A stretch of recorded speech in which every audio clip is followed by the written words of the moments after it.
Gagawa tayo ngayon ng fresh lumpia wrapper. So, ito yung ating unang gagawin. So, meron tayong harina dito o flour. Kahit anong harina. So, maglagay lang tayo dito ng 2 cups of flour. So, ayan. Tapos, isunod naman natin yung ating 3 cups of water. Pero, 2 cups muna ang ating ilalagay dyan. Dahil dahan-dahanin natin siya sa pag-mix.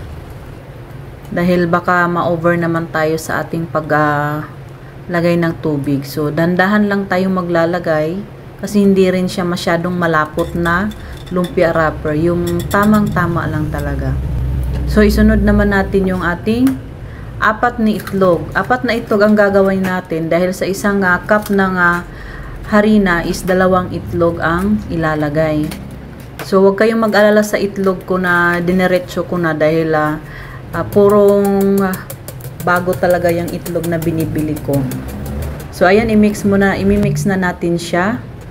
So, pagka-mix na natin siya, maglalagay lang tayo dito ng konting asin lang.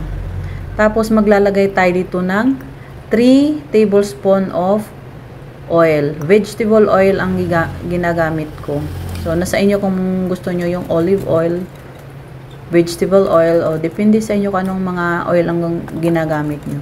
So, dito idadagnagan natin yung ating tirang tubig. So, ayan, 3 cups of water talaga yan siya. So, ganyan na yung texture niya. Ayan, pag ganyan na siya, ayan, parang malagnaw lang siya. So, dito din sa ating kawali, nagpainit na tayo ng kawali. Bali, yung kawali natin is malaking size ito.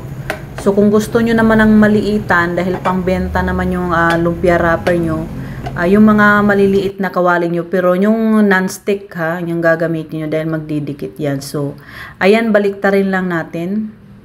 So, ganyan na siya, yung ating fresh lumpia. Ito yung ginagamit sa mga lumpiang ubod, yung mga fresh lumpiang ubod, ito yun siya.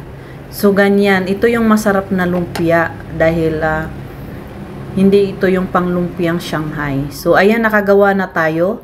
Tuloy-tuloy lang natin yung ginagawa natin hanggang makagawa tayo ng napakagandang lumpia wrapper o ganyan na texture. Kung ikaw ay bago ka pa lang sa aking YouTube channel, huwag kalimutang pindutin yung ating bell button para palagi kayong updated sa ating mga ginagawa dito sa ating channel. So, nakagawa na tayo dito ng 10 pirasong fresh lumpia wrapper. So, ulitin ko po, pwede naman kayong mag-adjust ng size para maramihan ang magawa nyo.